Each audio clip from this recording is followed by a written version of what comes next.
Ako si Francis Riudique at narito ang mga napapanahong balita. Nanawagan si Vice President Sara Duterte na i-reschedule ng National Bureau of Investigation ang inisyu nitong sabina laban sa kanya. Sa isang press conference nitong Miyerkules, sinabing nais niya munang tutukan ang kanyang pagdalo sa pagdinig sa Kamara. Aniya gusto lamang niyang tuparin ang pangako niya sa mga OVP officials na sasamahan niya ang mga ito sa pagdinig. Matatandaang nag-issue ang NBI ng sabina laban kay Vice President Sara para magpaliwanag sa umano'y naging pagbabanta nito kay Pangulong Ferdinand Marcos Jr., First Lady Liza Araneta Marcos at House Speaker Martin Romualdez.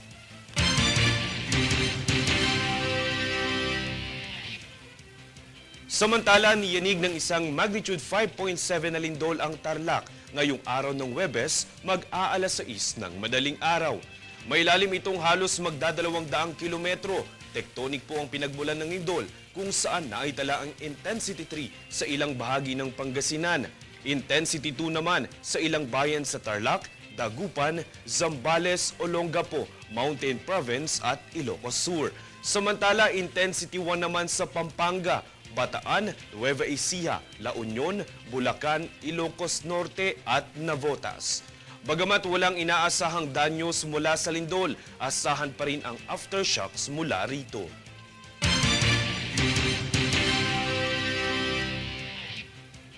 Samantala, ibinalik ng Senado ang inialis na 10 billion pesos sa budget ng Armed Forces of the Philippines na para sa modernisasyon ng ahensya. Ito ang kinumpirma ni Senator J.V. Ejercito sa isang interview na isa sa umapela ng kamakailang pagtatanggal nito ng mababang kapulungan. Aniya, malaking tulong ang naturang budget lalo na sa nagiging issue sa pinag-aagawang teritoryo sa West Philippine Sea. Kasama din sa umapelang senador para maibalik ang budget ay si Senator Bato de la Rosa.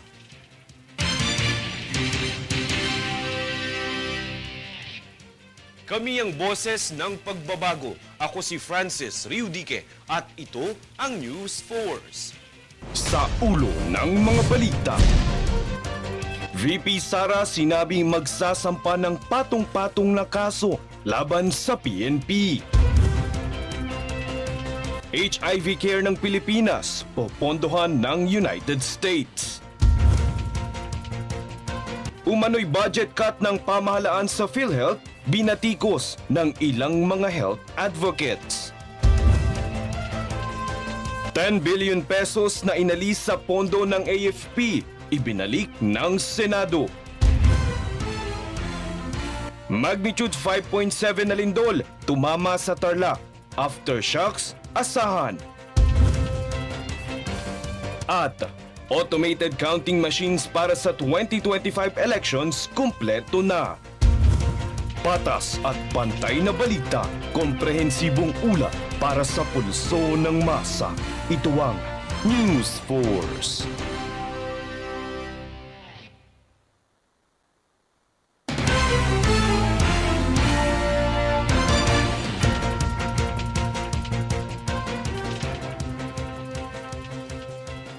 Ako si Francis Riudique at narito ang mga napapanahong balita.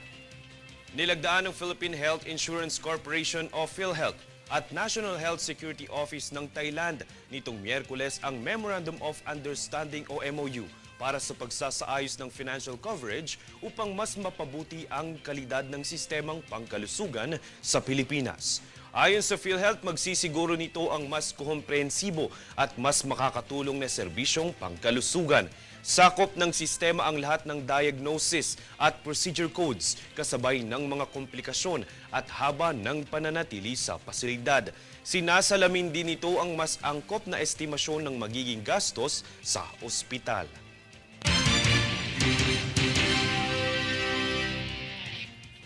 Samantala, 10 milyong individual ang naitalang apektado ng nagdaang bagyong Christine at Leon. Alamin ang buong datos kay Daniza Lopez.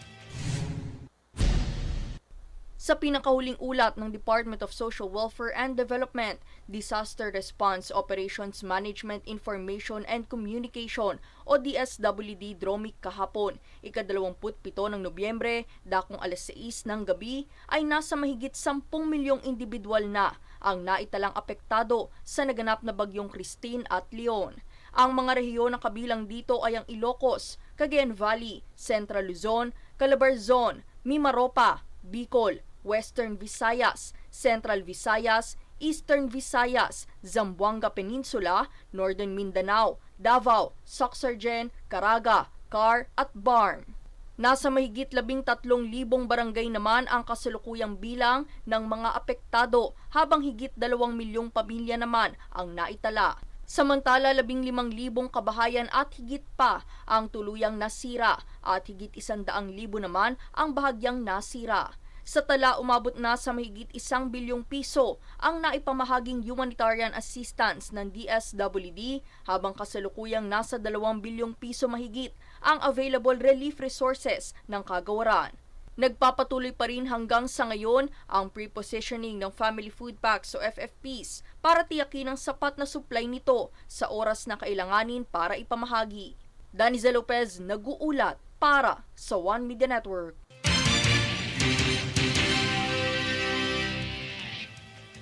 Sa ginanap naman na 33rd National Convention ng Philippine Institute of Environmental Planners, tinalakay ni Quezon City Mayor Joy Belmonte ang ilan sa mga inklusibo at makabagong programa ng lungsod. Kabilang dito ang Housing Program, Enhanced Local Climate Change Action Plan, QC People's Council, Gender Fair City Ordinance, Right to Care Card at QC Bike Lane Network. Kasama rin dito ang pagbabawal sa single-use plastic sa Quezon City, Helpline 122, Quezon City Drainage Master Plan at mga bagong green at open spaces sa lungsod. Ayon sa naging talumpati ng alkalde, susi ang maayos na pamamahala, partisipasyon ng mga tao at ang digitalisasyon ng mga serbisyo ng gobyerno sa patuloy na kaunlarang tinatamasan ng lungsod.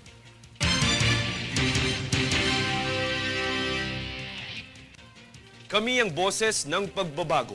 Ako si Francis Riudique at ito ang News Force. Sa ulo ng mga balita.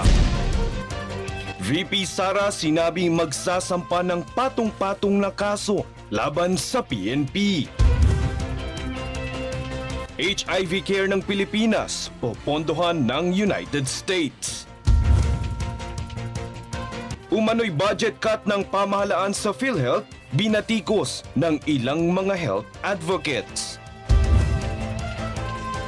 10 billion pesos na inalis sa pondo ng AFP, ibinalik ng Senado. Magnitude 5.7 na lindol, tumama sa Tarlac. Aftershocks, asahan. At automated counting machines para sa 2025 elections kumpleto na. Patas at pantay na balita, komprehensibong ulat para sa pulso ng masa. Ito ang News Force.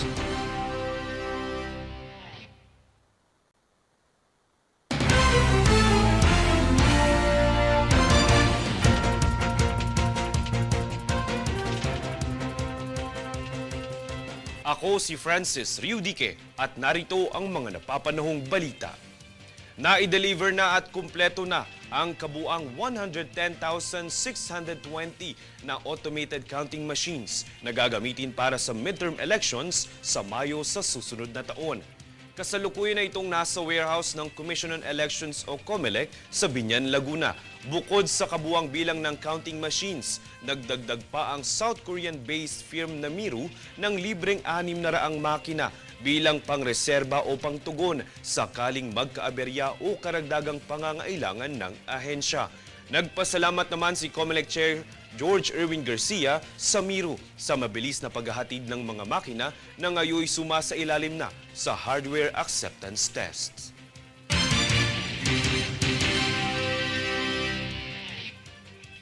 Samantala, mariing itinanggi ni Senator Bongo ang naging pahayag ng Philippine Drug Enforcement Agency o PDEA na kaibigan umano ng senador ang drug suspect na si Alan Lim. Makibalita tayo kay Daniza Lopez.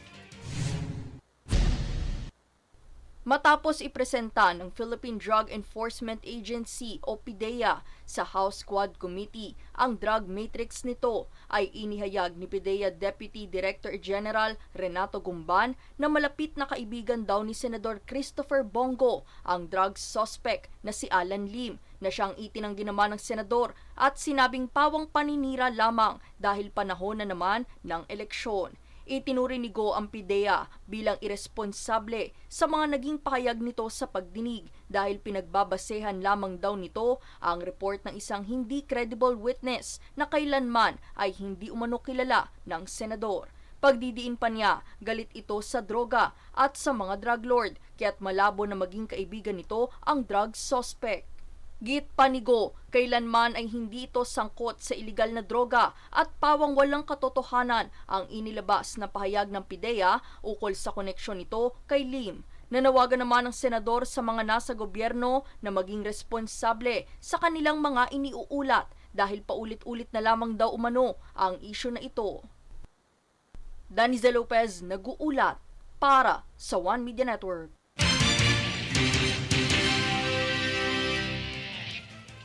Tuloy-tuloy pa rin ang pag-abot team ng Department of Social Welfare and Development o DSWD sa paglilibot sa Metro Manila upang tulungan ang mga bata, individual at pamilya na nasa lansangan. Layo ng programang pag-abot na tugunan ang pangangailangan ng mga naninirahan lamang sa mga lansangan at ilayo sila sa kapahamakan. Nananawagan naman ng DSWD sa publiko na ipagbigay alam sa ahensya sakaling mayroong masaksihan na nangangailangan ng tulong.